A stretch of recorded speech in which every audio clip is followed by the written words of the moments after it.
3 days after the incident in the barn, a wagon rolled up to the Broken Arrow Ranch. Maggie watched from her kitchen window as a family of traveling merchants climbed down from their seats. The Kowalski family had been making this route for years, selling supplies to the scattered ranches throughout the Montana Territory.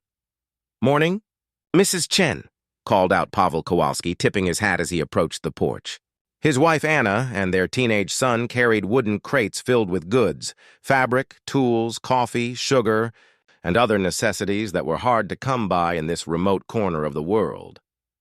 Maggie stepped outside, forcing a smile. She needed supplies, but dealing with strangers always made her nervous these days. "Good morning, Pavel. What do you have for me today?" "Finest cotton fabric this side of Denver," Anna said with a warm smile, unfolding a bolt of blue material. "Perfect for making new dresses. This color would look beautiful on you." The moment Anna held up the fabric, shaking it out to show its quality, something shifted in Maggie's mind. The sound of cloth moving in the wind, the way the material caught the light, it was like a door opening in her memory, leading to places she didn't want to go. Suddenly, she wasn't standing on her porch anymore. She was 17 again, living in a cramped apartment above her uncle's shop in San Francisco's Chinatown. The year was 1871, and life was hard for someone who looked like her. Too Chinese for the Irish neighborhoods, too Irish for the Chinese community. She remembered standing in front of a small mirror, trying on a new dress her aunt had made for her. "You need to look proper for the job interview," her aunt had said in broken English. "American ladies dress like this." The memory was so vivid that Maggie could almost smell the incense from the temple next door, could hear the sounds of the busy street below. But there was something else in that memory, something that made her stomach twist with fear. The job interview had been at a boarding house on the edge of Chinatown, where the owner promised work as a seamstress. But when she arrived, the man's intentions had been far from honorable. She remembered his rough hands grabbing at her dress, his ugly words as he tried to corner her in a back room. She had managed to escape, running through the streets with her dress torn and her heart pounding. That was the night she decided she had to leave San Francisco, had to find somewhere else to build a life. "Mrs. Chen, are you all right?" Pavel's voice brought her back to the present. The family was staring at her with concern, and she realized she had been standing frozen for several minutes. "I'm sorry," she stammered, shaking her head to clear the memories. "I was just thinking about something. The fabric is very nice, but I don't need any clothing material right now." She bought coffee and sugar instead, paying quickly and retreating into the house before any more memories could surface. From her window, she watched the Kowalski family drive away, probably wondering what was wrong with the strange woman at the Broken Arrow Ranch. That night, the memories wouldn't leave her alone. As she lay in bed, her mind wandered back to those early days with Thomas. She had met him in Sacramento, where she was working as a seamstress in a small shop. He was different from other men, kind, respectful, never making her feel like she was less than human because of her mixed heritage. "I want to take you away from all this," he had said one evening as they walked along the river. "I've got land in Montana Territory. We could build something good there, something that's ours." Montana had seemed like a dream come true. Wide open spaces where no one cared about the shape of your eyes or the color of your skin. Thomas built their ranch house with his own hands, and for 3 years they had been happy. She learned to ride horses, to work with cattle, to shoot a rifle when necessary. The loneliness was hard sometimes, but it was better than the constant feeling of not belonging that had followed her all her life. Then came that terrible night 2 years ago. Thomas had gone to check on some missing cattle following tracks that led toward Thunder Creek. He never came back. The next morning, Jake found his body near the creek bank, shot twice in the chest. The cattle were gone, and so were the 3 men who had taken them. But that wasn't the whole story. That wasn't the part that made her freeze up whenever she felt vulnerable or exposed. The real nightmare had happened later that same night. She had been waiting in the ranch house, worried sick about Thomas being out so late. When she heard horses approaching, she ran to the door expecting to see her husband. Instead, 3 strangers dismounted in her yard. Their faces were hard, their clothes dusty from a long ride. The smell of whiskey hung around them like a cloud. "Evening, ma'am," the leader had said, touching his hat in a mocking gesture. "We're looking for your husband. Got some business to discuss with him." "He's not here," Maggie had replied, trying to keep her voice steady. "He went to check on the cattle." The men had exchanged glances, and something in their expressions made her blood run cold. "That's too bad," the leader said. "See, we already had our talk with him. Now we need to talk to you." What followed was the longest night of her life. The men had forced their way into her house, demanding to know where Thomas kept his money, where he hid his valuables. When she told them the truth, that they had very little money and no hidden treasure, they didn't believe her. "Maybe you need some convincing," one of them had said, reaching for her dress. That was when everything changed. The sound of tearing fabric, the feeling of rough hands on her arms, the smell of whiskey and sweat. She had fought back with everything she had, scratching and biting and screaming. In the struggle, she managed to break free and run for the root cellar behind the house. The heavy wooden door had a bar that could be dropped from the inside, and she managed to lock herself in just as the men came after her. For hours, she huddled in the dark among the stored vegetables and preserves, listening to them search the house above. They were looking for her and for any valuables they might have missed. "Come out, little lady," one of them had called. "We ain't gonna hurt you. We just want to talk." But their words were lies, and she knew it. She stayed hidden until dawn, when the sound of horses finally told her they were leaving. When she emerged from the cellar, she found the house ransacked and Thomas's body lying in the yard where they had dumped it.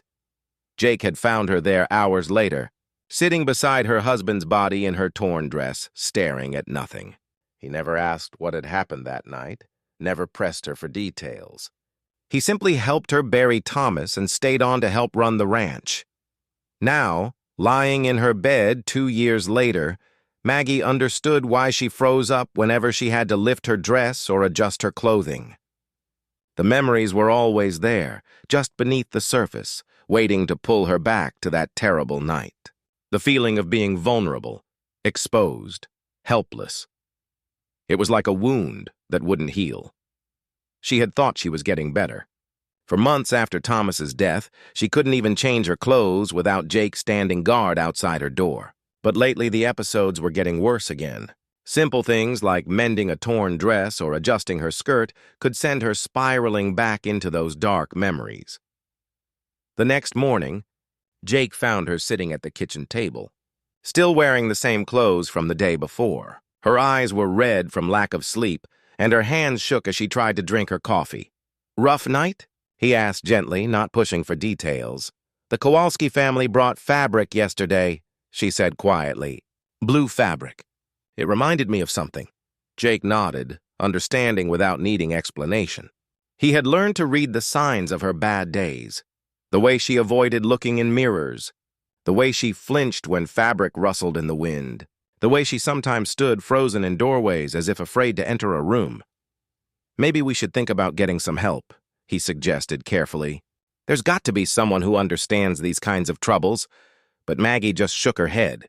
In 1882, Montana Territory, there wasn't much help available for the kind of wounds she carried. People didn't talk about the invisible scars that trauma left behind. Women were expected to be strong, to endure whatever life threw at them without complaint. As the days passed, the episodes became more frequent. Sometimes she would freeze while hanging laundry on the line. Other times, the simple act of getting dressed in the morning would leave her trembling and unable to function for hours.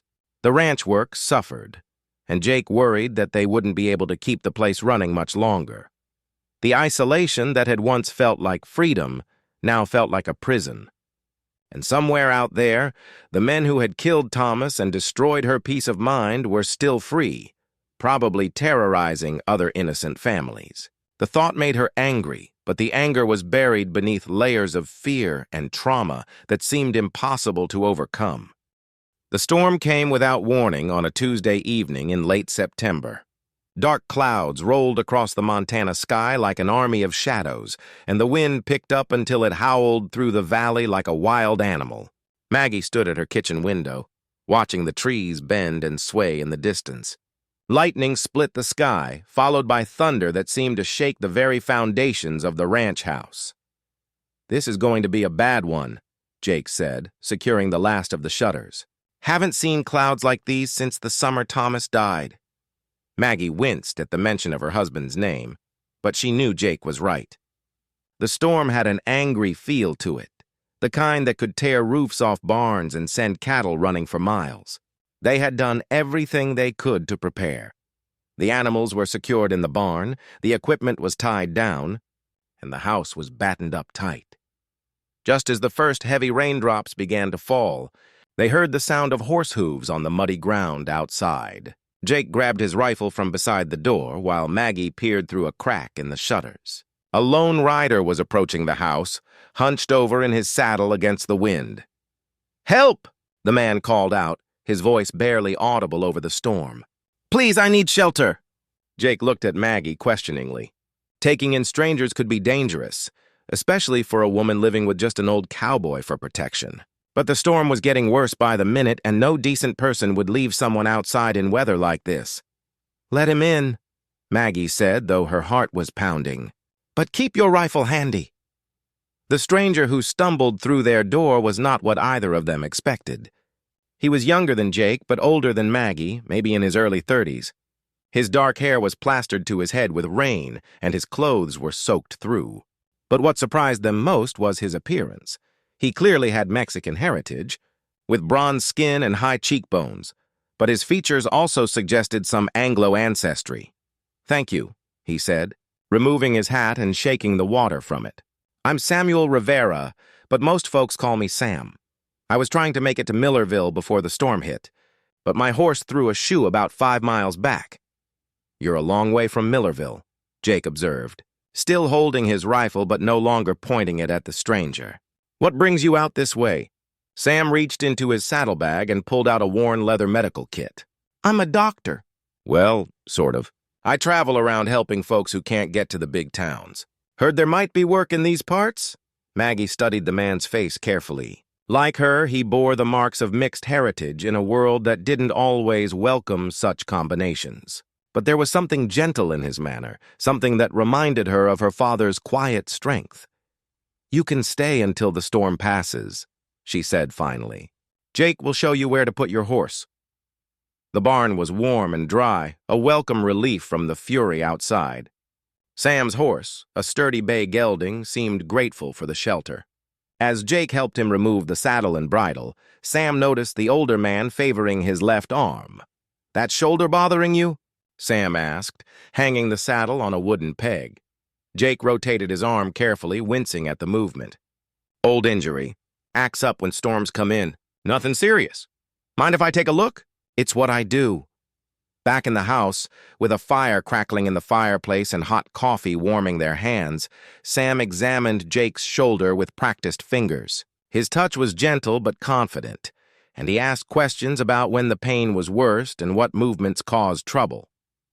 "You've got some inflammation in the joint," Sam explained, "probably from an old break that didn't heal quite right.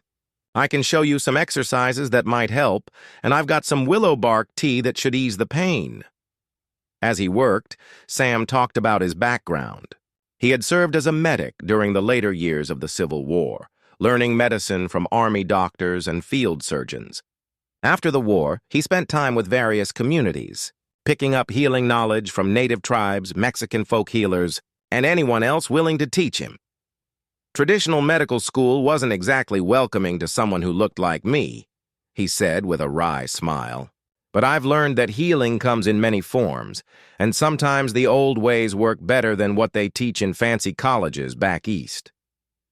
Maggie found herself relaxing as she listened to him talk. There was something soothing about his voice, something that reminded her of safety and comfort. When he mentioned treating soldiers who came back from the war, her attention sharpened. "What kind of problems did they have?" she asked, trying to keep her voice casual. Sam's expression grew serious. "All kinds. Some had wounds that wouldn't heal, missing limbs, infections that kept coming back. But the hardest cases were the ones with invisible wounds. Soldiers who would jump at loud noises, who couldn't sleep through the night, who would sometimes just stop functioning for no apparent reason. Stop functioning?"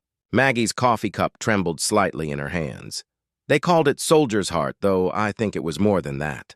I saw men who would be fine one minute and then suddenly freeze up, like they were seeing something terrible that nobody else could see. Others would have nightmares so bad they were afraid to sleep. Some couldn't stand to be touched or to have anyone behind them where they couldn't see. Jake shot a meaningful glance at Maggie, but she was staring into her coffee cup, lost in thought. "What helped them?" she asked quietly. Different things for different people. Talking about what happened seemed to help some. Others needed to feel safe before they could even begin to heal. I learned that the mind can be wounded just like the body, and sometimes those wounds take longer to mend. Outside, the storm raged on, but inside the ranch house, something had shifted. For the first time in 2 years, Maggie was hearing someone talk about the kind of struggles she faced every day. Someone who understood that invisible wounds could be just as painful as broken bones. As the evening wore on, Sam shared more stories from his travels. He told them about a farmer in Colorado who couldn't work in his fields because the sound of wind through grain reminded him of artillery fire. He described a woman in Wyoming who had survived an attack by raiders and couldn't bear to be alone in enclosed spaces afterward. "The thing is," Sam said, stirring the fire with a poker, "these folks weren't weak or crazy. They were normal people who had experienced terrible things. Their minds were trying to protect them the only way they knew how." The next morning, the storm had passed, leaving the world washed clean and sparkling under a bright sun. But Sam's horse was still limping, and Jake's shoulder was worse after helping to secure storm damage around the ranch. "I could stay a few more days," Sam offered.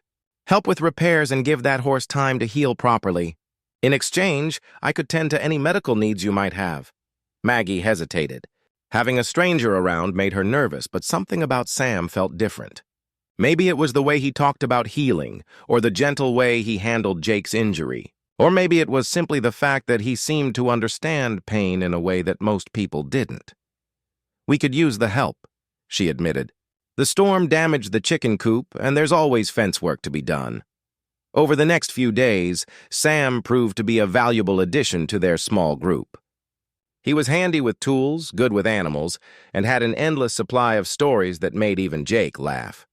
But more importantly, he seemed to understand boundaries. He never pushed Maggie to talk when she went quiet, never asked uncomfortable questions, and always made sure she felt safe and respected. One afternoon, while they were repairing the chicken coop, Sam noticed Maggie freeze up when her skirt caught on a loose nail. She stood perfectly still for several minutes, her face pale and her breathing shallow. Sam quietly continued working, giving her space to recover on her own. When she finally snapped back to awareness, she found him calmly hammering nails, acting as if nothing had happened. But later, when Jake was out checking the cattle, Sam approached her carefully. "I hope you don't mind me saying this," he began, "but what I saw earlier, it reminded me of some of the soldiers I treated. Sometimes the mind gets stuck reliving difficult moments, especially when something triggers a memory." Maggie's first instinct was to deny it, to pretend she didn't know what he was talking about. But the understanding in his eyes made it hard to lie. "I don't like to talk about it," she said quietly. "You don't have to," Sam replied. "But if you ever want to, I'm a good listener. And I've learned a few things over the years that might help." Meanwhile, unbeknownst to them, trouble was brewing in the form of Burton Hayes, a neighboring rancher who had been eyeing the Broken Arrow Ranch for months. Hayes was the kind of man who believed that women had no business running cattle operations, and he had been waiting for an opportunity to pressure Maggie into selling. The storm had given him that opportunity. Several of his own cattle had broken through damaged fences and wandered onto Maggie's land. Instead of simply asking for them back, Hayes decided to use the situation to his advantage. "Time to pay that widow a visit," he told his foreman, Clint Morrison. "See if we can't convince her that ranch life is too dangerous for a woman on her own." Hayes had heard rumors about Maggie's strange behavior, her episodes of freezing up and staring at nothing. In his mind, this was proof that she was mentally unstable and unfit to manage property. He planned to use these rumors, along with some legal pressure about property boundaries and water rights, to force her into selling the ranch for far less than it was worth. As Sam continued his work around the Broken Arrow Ranch, he began to notice other signs that all was not well. Maggie's episodes were becoming more frequent, often triggered by seemingly innocent things like the sound of fabric rustling or the feeling of being cornered in small spaces. Jake's worried glances suggested this had been going on for a long time. But Sam also saw something else: strength hidden beneath the fear, resilience that had been tested but not broken. Maggie Chen was a survivor even if she didn't realize it yet. And perhaps, with the right kind of help and understanding, she could learn to heal from whatever terrible thing had wounded her so deeply. The question was whether they would have enough time to work on that healing before Burton Hayes made his move. It was a crisp October morning when Burton Hayes and his men rode onto the Broken Arrow Ranch. Sam was in the barn tending to his horse's hoof, which had finally healed enough for travel, though he seemed in no hurry to leave. Maggie was hanging laundry on the line behind the house, and Jake was fixing a broken gate near the corral. Hayes was a big man with a thick mustache and cold gray eyes. He wore expensive clothes that looked out of place on a working ranch, and his horse was better groomed than most people in the territory. Behind him rode 3 of his men, including his foreman Clint Morrison, a lean man with a cruel smile and a reputation for solving problems with his fists. "Morning. Mrs. Chen," Hayes called out, tipping his hat but not bothering to dismount. "Beautiful day, isn't it?"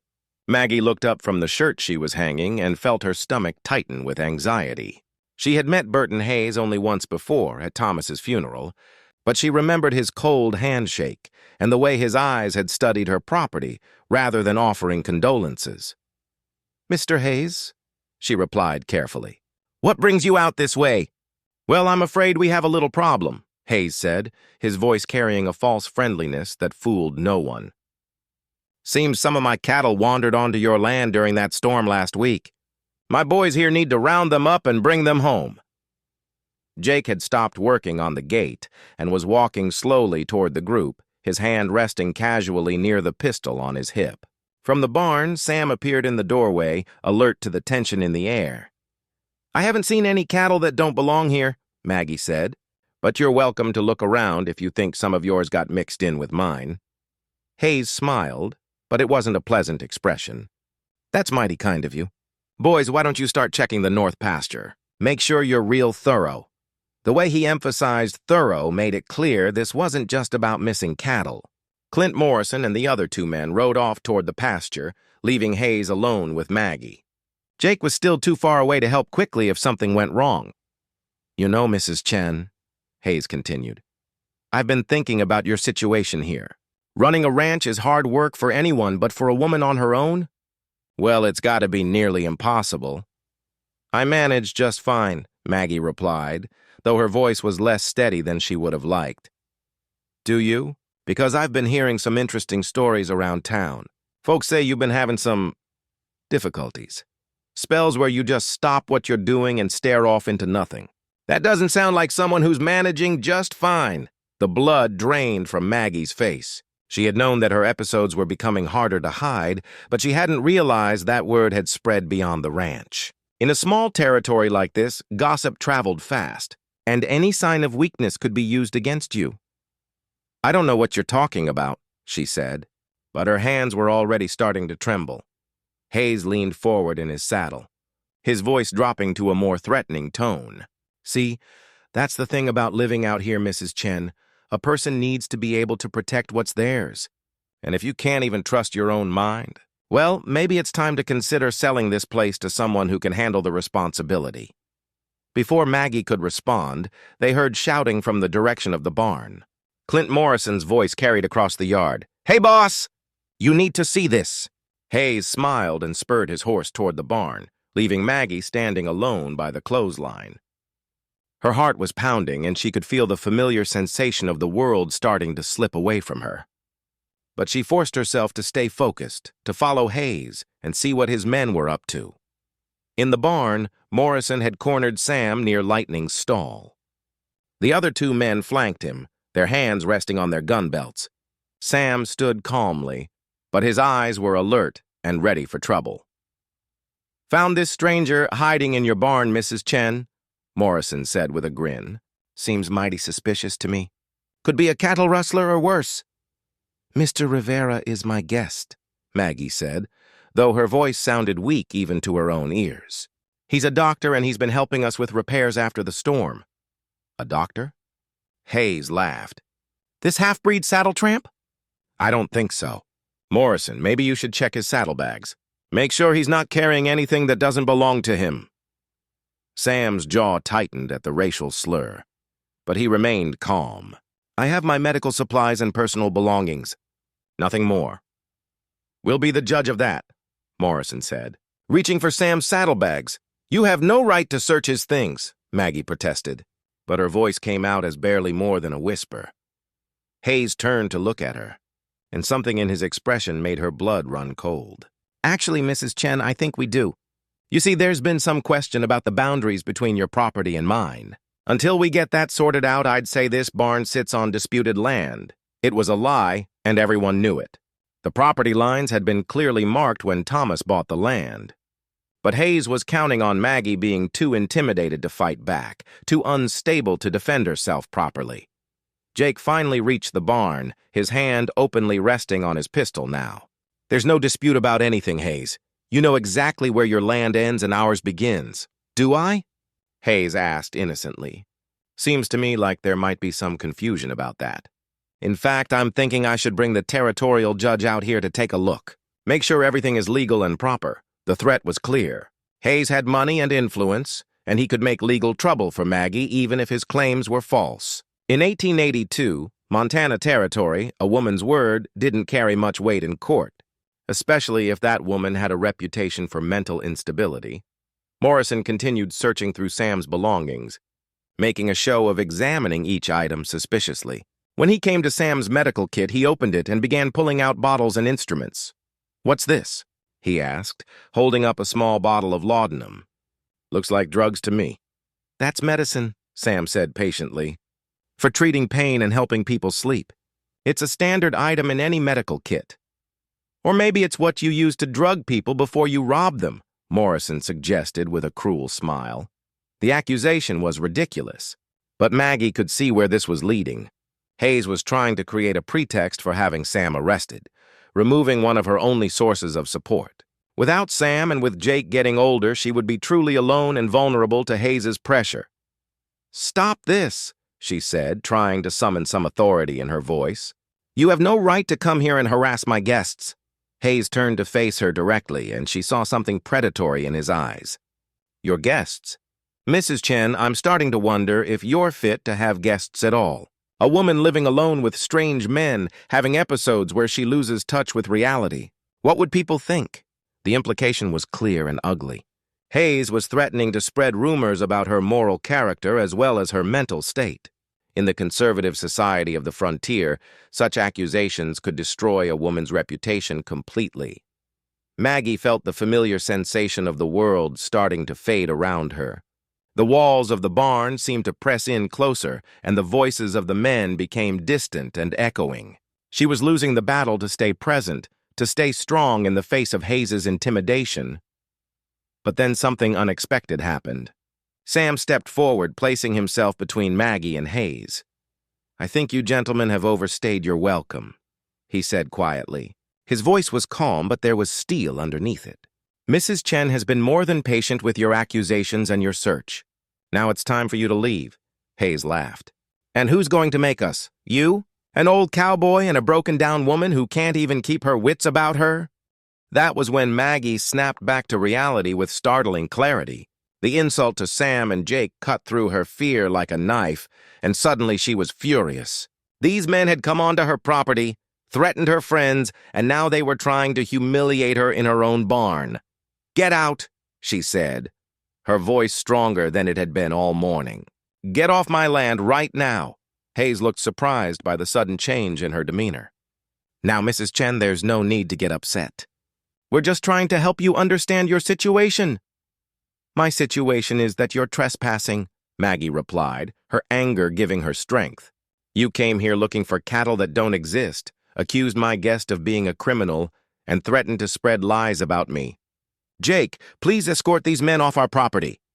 Jake stepped forward with his hand on his gun, and for a moment the barn was tense with the possibility of violence. But Hayes was too smart to push things that far, at least not yet. "This isn't over, Mrs. Chen," he said as he mounted his horse. "I'll be back with the territorial judge to settle this boundary dispute. And when I do, you'd better be prepared to prove that you're mentally competent to own this land." As Hayes and his men rode away, Maggie sank down onto a hay bale, her temporary surge of strength leaving her feeling drained and shaky. The confrontation had been brief, but it had shown her just how vulnerable her position really was. Hayes had power, money, and influence, while she had only her word and a reputation that was increasingly questionable. "That man is dangerous," Sam said quietly, watching the riders disappear over the hill. "He's not going to give up," Jake nodded grimly. "Hayes has been wanting this land for years. He's finally found an excuse to try and take it, but the worst part wasn't Hayes's threats or his legal maneuvering. The worst part was that Maggie's episodes were getting worse under the pressure. That night she barely slept, jerking awake every time she heard a sound outside. And the next morning, when she tried to get dressed, the simple act of changing her clothes triggered another freezing episode that lasted nearly an hour. Sam found her standing motionless in her bedroom doorway, her face pale and her eyes unfocused. This time, it took much longer for her to come back to herself. And when she did, she was shaking so badly she could barely stand. The crisis Hayes had created was pushing Maggie toward a breaking point, and everyone could see it. The question was whether she would shatter completely under the pressure or find a way to fight back before it was too late. The days following Hayes's visit were the darkest Maggie had experienced since Thomas's death. Her episodes became so frequent that Jake started staying closer to the house, worried that she might hurt herself during one of her frozen spells. Sam postponed his departure indefinitely, claiming his horse needed more time to recover, though everyone knew the real reason he was staying. One morning, Maggie couldn't even make it out of her bedroom. She had been trying to get dressed for over an hour, but every time she touched her clothes, her mind would spiral back to that terrible night 2 years ago. She sat on the edge of her bed in her nightgown, staring at the simple work dress hanging on a peg across the room as if it were a dangerous animal. Sam found her there when he came to check on her after she missed breakfast. He knocked gently on the doorframe before entering, always careful to announce his presence so he wouldn't startle her. "Maggie, are you all right?" She looked up at him with exhausted eyes. I can't get dressed. Every time I try, I see their faces. I feel their hands." Her voice broke on the last words. Sam sat down in the chair beside her window, keeping some distance between them so she wouldn't feel trapped. "Would you like to tell me what happened that night? Sometimes talking about it can help take away some of its power over you." For a long moment, Maggie said nothing. Then, slowly, she began to speak. She told him about waiting for Thomas to come home, about the 3 men who came instead. She described the smell of whiskey on their breath, the sound of her dress tearing, the long, terrifying hours in the root cellar listening to them search the house. They didn't succeed in what they wanted," she said quietly. "But it was close, too close. And now every time I feel fabric against my skin, every time I'm in a small space or someone comes up behind me, it all comes rushing back." Sam listened without interruption, nodding occasionally to show he was following her story. When she finished, he was quiet for a moment, processing what she had shared. "What you're describing sounds like what I saw in soldiers who had been through terrible battles," he said finally. "Your mind is trying to protect you by staying alert for danger, but it's gotten stuck reliving that night over and over. Can it be fixed?" Maggie asked, hope and desperation mingled in her voice. "I believe it can be helped," Sam replied carefully. "I learned some techniques from a Cherokee medicine woman I met in Colorado. She called them ways to bring the spirit back to the present. And I picked up other methods from doctors who treated soldiers with similar troubles." He explained that her freezing episodes happened when something in the present reminded her mind of that traumatic night. Her breathing would become shallow, her heart would race, and her body would go into a protective state, as if the danger were happening all over again. "The first thing we need to do is teach your body how to calm itself when this happens," Sam said. "There's a breathing technique that can help. Would you like to try it?" Maggie nodded, willing to try anything that might help her feel normal again. Sam taught her to breathe in slowly for 4 counts, hold the breath for 4 counts, then exhale for 6 counts. The longer exhale tells your body that you're safe, he explained. It's something you can do anywhere, anytime you feel an episode starting. They practiced the breathing exercise for several minutes, and Maggie was surprised to find that it actually did help her feel calmer and more centered in the present moment. Now, Sam said, let's try something else. When you feel yourself starting to freeze up, I want you to look around and name 5 things you can see in the present moment. Then 4 things you can hear, 3 things you can touch, 2 things you can smell, and 1 thing you can taste. It's called grounding, and it helps pull your mind back to where you actually are instead of where your memories want to take you. Maggie practiced this technique too, naming the quilt on her bed, the morning sunlight through the window, the sound of Jake's voice outside, the smell of coffee from the kitchen. It was simple, but it worked. Her breathing steadied, and she felt more connected to the real world around her. These are just tools, Sam explained, like learning to use a hammer or a saw. The more you practice them, the better they'll work when you really need them. Over the next few days, Sam worked with Maggie on other techniques. He taught her how to notice the early warning signs of an episode, the way her breathing changed, the tension that built in her shoulders, the feeling of the world starting to fade around the edges.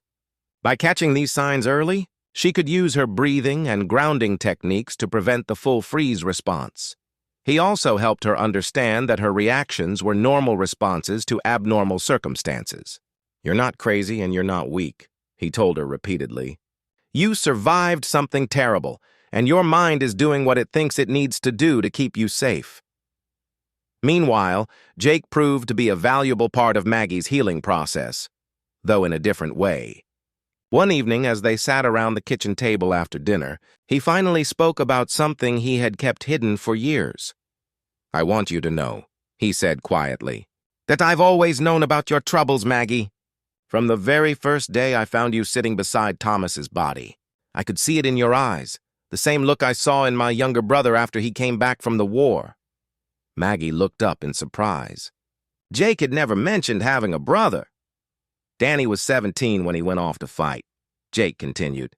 Came back 2 years later looking like an old man. He'd jump at loud noises, couldn't sleep in closed rooms, would sometimes just stare at nothing for hours. My family thought he was just being difficult, but I could see he was hurting in ways that didn't show. What happened to him? Maggie asked softly. He got better eventually, took time and patience, but he learned to live with what he'd been through. The trick was not trying to forget it, but learning how to remember it without letting it control his whole life. Jake's words gave Maggie hope, but they also reminded her that time might be something she didn't have. Hayes's threats were still hanging over her head, and she knew he would follow through on his promise to bring the territorial judge to examine her competency. The breakthrough came a week later, when Sam suggested they visit the root cellar together. Maggie had avoided that part of the property completely since the attack, but Sam believed that confronting the place where she had hidden might help her reclaim some of her power. We'll go slowly, he promised, and we'll leave the moment you want to. You're in control of this, not the memories. The root cellar was just as she remembered it. A small underground room behind the house, built into a hillside and covered with a heavy wooden door. Thomas had dug it himself their first year on the ranch, and it had served them well for storing vegetables and preserves. Maggie's hands shook as she reached for the door handle, and for a moment, she almost turned back. But then she remembered Sam's breathing technique and the grounding exercises. She could smell the pine trees around them, feel the autumn wind on her face, hear the cattle lowing in the distance. This was the present moment, not that terrible night 2 years ago. When she opened the door, sunlight streamed into the small space, illuminating shelves lined with glass jars and root vegetables. It was just a storage room, nothing more. But as her eyes adjusted to the dim interior, she saw something that made her gasp. There, tucked behind a crate of potatoes, was a wooden box she had never seen before. With trembling hands, she pulled it out and opened it. Inside were papers, letters, documents, and what looked like a journal in Thomas's handwriting. "What is it?" Sam asked, seeing the shock on her face. Maggie pulled out the journal and opened it to the first page. In Thomas's familiar scrawl, she read, "If anything happens to me, I want Maggie to know how much she means to me and how proud I am of her strength." The journal contained page after page of Thomas's thoughts about their life together, his dreams for their future, and his deep love for her. But more importantly, it also contained information about Burton Hayes that could change everything. Thomas had suspected for months before his death that Hayes was involved in the cattle rustling that had been plaguing the area. He had been quietly gathering evidence, documenting suspicious activities, and building a case that he planned to present to the territorial authorities. "He was trying to protect everyone," Maggie whispered, tears streaming down her face. "Not just our ranch, but all the small ranchers Hayes was targeting, but there was more." The journal revealed that Hayes had approached Thomas several times with offers to buy the ranch, becoming increasingly aggressive when Thomas refused. The final entry, dated just 3 days before Thomas's death, expressed his concern that Hayes might try something desperate. "I fear I may have pushed Hayes too far," Thomas had written. "If something happens to me, Maggie needs to know that Hayes is behind the rustling and she needs to be careful. The evidence is hidden in the old cabin at Thunder Creek."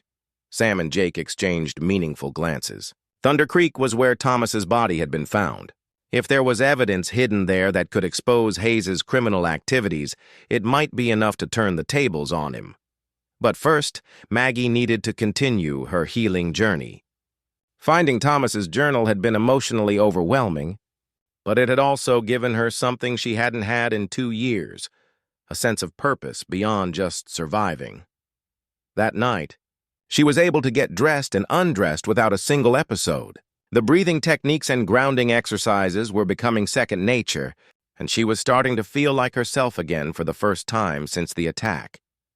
There was still work to be done, both on her healing and on dealing with the Hayes threat. But for the first time in years, Maggie Chen felt like she might actually have the strength to fight back. The next morning brought news that would test that strength. A rider arrived with word that the territorial judge would be arriving in 3 days to examine Maggie's mental competency and investigate Hayes's boundary claims. The final battle was about to begin, and everything depended on whether Maggie could hold on to her newfound stability when it mattered most. The territorial judge arrived on a gray November morning, his official carriage kicking up dust as it rolled into the yard of the Broken Arrow Ranch. Judge William Crawford was a stern-looking man in his 60s, with silver hair and sharp eyes that seemed to miss nothing. Behind him came Burton Hayes and his lawyer, a slick-talking man from Denver who wore expensive clothes and carried himself like he owned the world. Maggie stood on her porch, watching the procession arrive. Her heart was pounding, but she used Sam's breathing technique to stay calm. 4 counts in, hold for 4, 6 counts out. She could feel her pulse steadying, her mind clearing. Whatever happened today, she was ready for it. Jake and Sam flanked her on either side, their presence giving her strength. Over the past 3 days, they had made a dangerous journey to Thunder Creek and found Thomas's hidden evidence. What they discovered was even more damning than the journal had suggested. Thomas had documented not just Hayes's involvement in cattle rustling, but also his connections to a larger criminal network that was terrorizing small ranchers throughout the territory. "Mrs. Chen," Judge Crawford said as he climbed down from his carriage, "I'm here to investigate some serious allegations about your mental competency and some disputed property boundaries. I trust you'll cooperate fully with this examination." "Of course, Your Honor," Maggie replied, her voice steady. "I'm ready to answer any questions you might have." Hayes stepped forward with a smug smile. "Judge, as I explained in my petition, Mrs. Chen has been having episodes where she loses touch with reality. Just last week, my men witnessed her standing motionless in her barn for nearly 10 minutes, completely unresponsive. She's clearly unfit to manage property or make important decisions." The judge made a note in his leather-bound book. "I see. And you believe this makes her incompetent to own land?" "I do," Hayes said firmly. For her own safety and the safety of others, this ranch should be placed under proper management. I'm prepared to make a generous offer to purchase the property and ensure it's properly maintained." Maggie felt the familiar tightness in her chest, the urge to freeze up and disappear into herself. But instead of giving in to it, she grounded herself in the present moment. She could see the frost on the grass, hear the wind whistling through the pine trees, smell the wood smoke from her chimney. She was here now, and she was strong. "Your Honor," she said clearly, "I'd like to address these allegations directly." Judge Crawford looked up from his notes, clearly surprised. He had been expecting to find a broken, unstable woman, not someone who could speak so confidently in her own defense. "I won't deny that I've struggled with difficult memories since my husband's death," Maggie continued. "The night Thomas was killed, 3 men came to this ranch. They murdered him and then tried to attack me. I barely escaped with my life." She saw Hayes's face tighten with anger, but she pressed on. "The experience left me with what Dr. Rivera here calls invisible wounds. Sometimes my mind would get stuck reliving that night, causing me to freeze up temporarily. But with proper help and understanding, I've learned to manage these reactions. They don't make me incompetent, they make me a survivor." Sam stepped forward when she gestured to him. "Your Honor, I'm Samuel Rivera, and I've been treating Mrs. Chen for what military doctors call soldier's heart. It's a condition I've seen in many war veterans who've experienced trauma. With proper techniques, it's entirely manageable and doesn't affect a person's judgment or competency." The judge looked intrigued. "You're saying this is a recognized medical condition?" "Absolutely," Sam replied. "I served as a medic during the war and have extensive experience with such cases. Mrs. Chen has shown remarkable progress and is fully capable of managing her affairs." Hayes's lawyer jumped in quickly. "Your Honor, this man isn't even a licensed physician. He's a traveling charlatan with no formal medical training. His testimony shouldn't be considered credible." "I may not have attended medical school," Sam said calmly, "but I've treated more trauma cases than most university-trained doctors will see in their entire careers. And my methods work." Judge Crawford made more notes, then looked up at Maggie. "Mrs. Chen, I'd like to ask you some questions to assess your mental state. Can you tell me what year it is and who the current president is?" Maggie answered his questions clearly and accurately. She explained the ranch's financial situation, discussed her cattle management strategies, and demonstrated a thorough understanding of property law. With each answer, Hayes looked more frustrated and his lawyer more concerned. "Now," the judge said, "let's discuss these boundary disputes. Mr. Hayes claims there's confusion about property lines."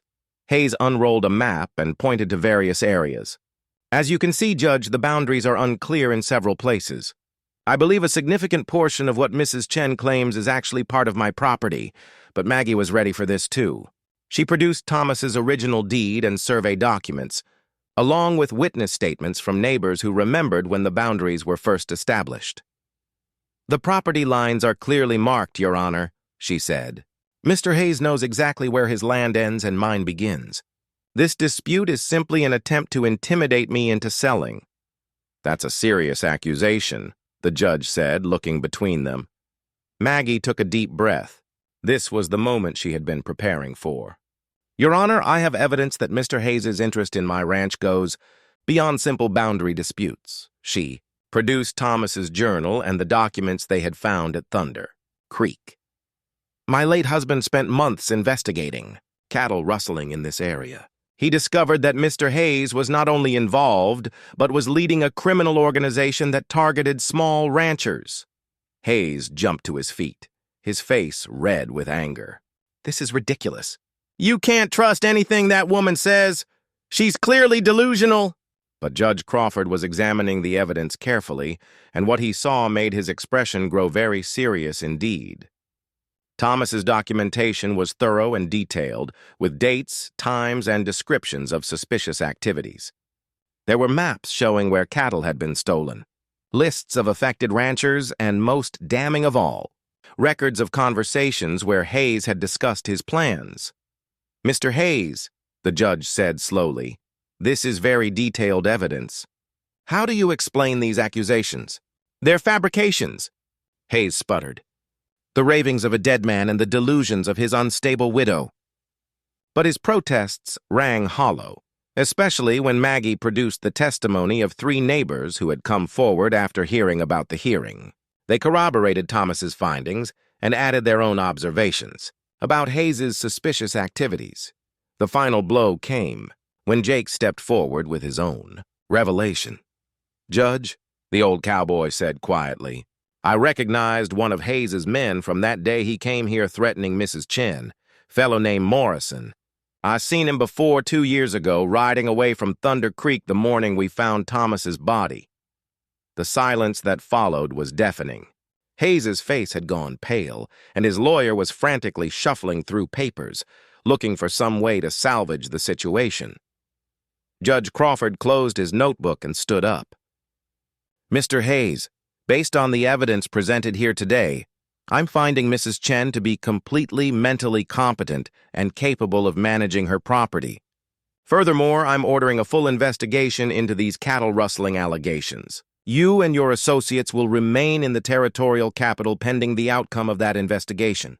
Hayes tried one last desperate gambit. "You can't trust her testimony, Judge. Everyone knows she has episodes where she loses her mind." For the first time in years, Maggie felt truly angry instead of afraid. She stood up straighter, her voice ringing with conviction. "Yes, Mr. Hayes, I do have episodes. I have them because your men murdered my husband and tried to assault me. But those episodes don't make me crazy, and they don't make me weak. They make me someone who survived something terrible and kept fighting." She turned to address the judge directly. "Your Honor, I've learned that healing doesn't mean pretending the bad things never happened.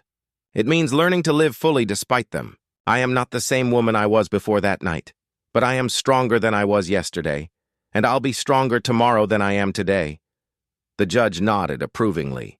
"Well said, Mrs. Chen. This hearing is concluded." As Hayes and his entourage were escorted away, Maggie felt a weight lift from her shoulders that had been there for 2 years.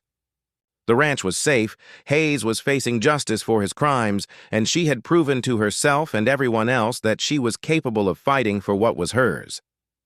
Sam approached her as the dust settled. "How do you feel?" Maggie considered the question carefully. "Different," she said finally. "Not completely healed. I don't think I ever will be completely.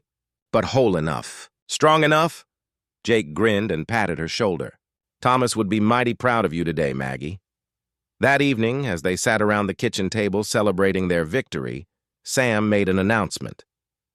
"I've been thinking about staying in this area permanently, maybe setting up a proper medical practice. There are a lot of folks out here who could use help, especially with the kinds of invisible wounds we've been talking about." Maggie smiled, feeling something she hadn't experienced in years, hope for the future. "I think that's a wonderful idea, and you'll always have a place here at the Broken Arrow Ranch." Months later, as spring returned to the Montana Territory, Maggie stood in her barn tending to a newborn calf. As she knelt to examine the young animal, her skirt caught on a nail and tore slightly. For just a moment, she felt the familiar tightness in her chest, the old fear trying to take hold. But this time was different. She used her breathing technique, grounded herself in the present moment, and let the feeling pass. The barn was filled with sunlight, Jake was whistling outside, and Sam was in the house preparing for his afternoon rounds to visit patients. She was not the same woman who had frozen in terror in this very spot months ago. That woman had been broken by trauma, isolated by fear, and nearly destroyed by her own memories. This woman was a survivor who had learned that healing was possible, that community could overcome isolation, and that strength could grow from the most wounded places. The calf struggled to its feet and took its first wobbly steps. Maggie watched with a smile, seeing in the young animal's determination a reflection of her own journey from brokenness to wholeness. The ache inside still existed. It probably always would. But it no longer defined her. She had learned to carry her wounds with grace, to build a life that was bigger than her trauma, and to find strength in the very experiences that had once nearly destroyed her.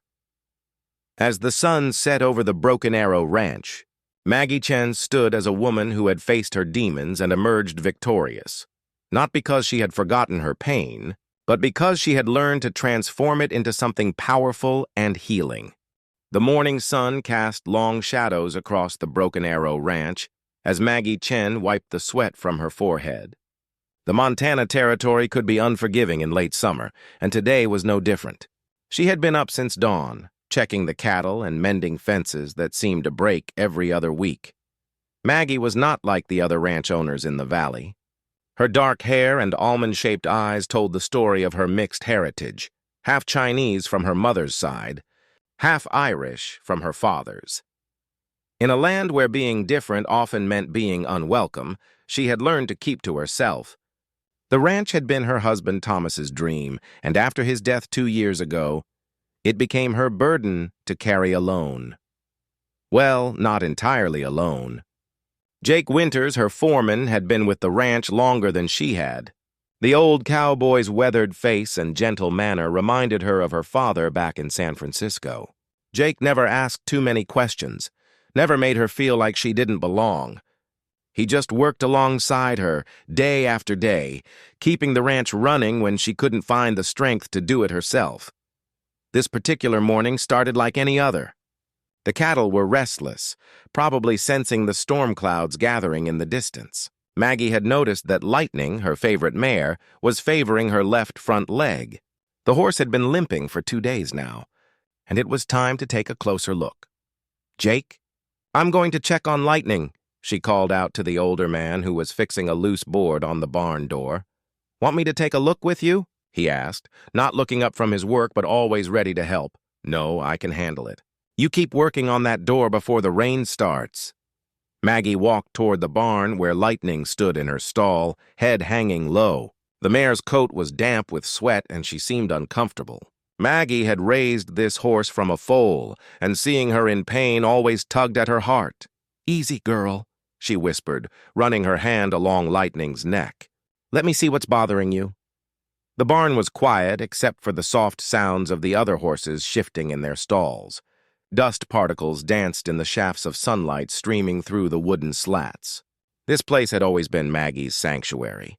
Somewhere she could think and work without the weight of the world pressing down on her shoulders. She knelt beside Lightning's front leg, gently lifting the hoof to examine it. A small stone was wedged between the horse's shoe and hoof.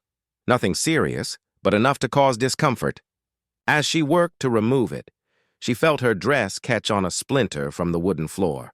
The sound of tearing fabric made her freeze. It was just a small rip, barely noticeable, but something about it sent a chill down her spine. She stood up slowly, her hands trembling as she looked down at the torn material near her knee. Without thinking, she reached down to assess the damage, lifting the edge of her dress to see how bad the tear was. It was such a simple, everyday action, something she had done hundreds of times before when checking for rips or stains. But as her fingers touched the fabric and she lifted it, something inside her mind snapped. The barn around her seemed to fade away. The sounds of the horses became distant echoes. Her breathing grew shallow and rapid, as if she couldn't get enough air into her lungs. Her heart pounded so hard she could hear it in her ears. The dress in her hands felt heavy, foreign, as if it belonged to someone else. She stood there, completely still, holding the torn fabric. Her eyes stared straight ahead, but she wasn't seeing the barn anymore. Instead, her mind was somewhere else entirely, somewhere dark and frightening that she tried so hard to forget. Minutes passed, though to Maggie it felt like hours. Lightning whinnied softly, probably wondering why the human who had been helping her had suddenly stopped moving. The sound of boots on wooden planks echoed through the barn, but Maggie didn't hear them. "Maggie? You in here?" Jake's voice called out from the barn entrance. When she didn't respond, his footsteps quickened. "Maggie, where are you?" He found her standing motionless in Lightning's stall, her dress still clutched in her hands, her face pale as moonlight. Her eyes were wide but unfocused, as if she was looking at something terrible that only she could see. "Maggie," Jake said softly, approaching her like he would a spooked horse. "Maggie, can you hear me?" For a moment, nothing happened. Then slowly her eyes began to focus. She blinked several times as if waking from a deep sleep. Her breathing was still uneven and her hands shook as she let go of the dress. "Jake," she whispered, her voice barely audible. "What? How long have you been standing there?" Just got here, he lied gently. He had been watching her for at least 5 minutes, unsure whether to approach or wait for her to come back on her own. You okay? You look like you've seen a ghost. Maggie looked around the barn as if seeing it for the first time. Lightning was still standing patiently beside her, the stone now removed from her hoof. Everything was normal, exactly as it should be, but Maggie felt like she had been somewhere else entirely. I'm fine, she said quickly, smoothing down her dress. Just checking Lightning's hoof. She had a stone stuck in there. Jake studied her face carefully. This wasn't the first time he had found her like this, frozen, staring at nothing, breathing like she had been running for miles. It had been happening more often lately, always when she was alone, always when something seemed to trigger a memory she couldn't quite grasp. Want me to take a look at her leg? He offered, though he could see that Maggie had already solved the problem. No, she's fine now. The stone's out. Maggie moved toward the barn door, eager to get back into the sunlight and fresh air. We should check the fence line before the storm hits. Jake watched her go, his weathered brow creased with worry. He had been working ranches for 40 years, had seen all kinds of people deal with all kinds of troubles. But there was something about Maggie's episodes that reminded him of soldiers he had known during the war, men who would suddenly stop talking mid-sentence, their eyes distant and haunted. The old cowboy had never served in the military himself, but he had grown up with boys who went off to fight and came back different. Some carried their wounds on the outside, missing limbs or bearing scars. Others carried wounds that couldn't be seen. Wounds that made them jump at sudden sounds or stare off into nothing for long stretches of time. He suspected that Maggie's wounds were the invisible kind, the kind that hurt just as much as broken bones, but took much longer to heal. Maybe they never healed completely. He didn't know what had happened to her, but he could see the pain in her eyes whenever she thought no one was looking. As they worked together that afternoon, mending fences and checking cattle, Jake noticed how Maggie kept glancing at the torn spot on her dress. Every time she caught herself looking, she would quickly turn her attention to something else. But he could see the way her hands trembled when she bent down to pick up tools, the way she seemed to be fighting some invisible battle with herself.